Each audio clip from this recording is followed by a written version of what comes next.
I recently decided to make a Fiverr account.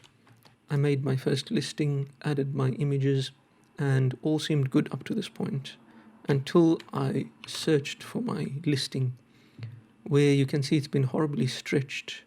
If you go into the CSS and toggle the width property, you can see it's the same issue with all other listings on the site, where Fiverr crops your image into a 3:2 aspect ratio and then stretches it out into a 1.67:1 aspect ratio.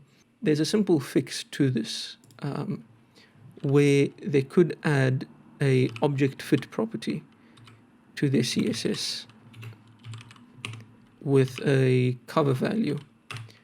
And yes, it does crop into the image, but that's far better than having that horrible stretch, which is especially sensitive for first impressions in something like graphic design.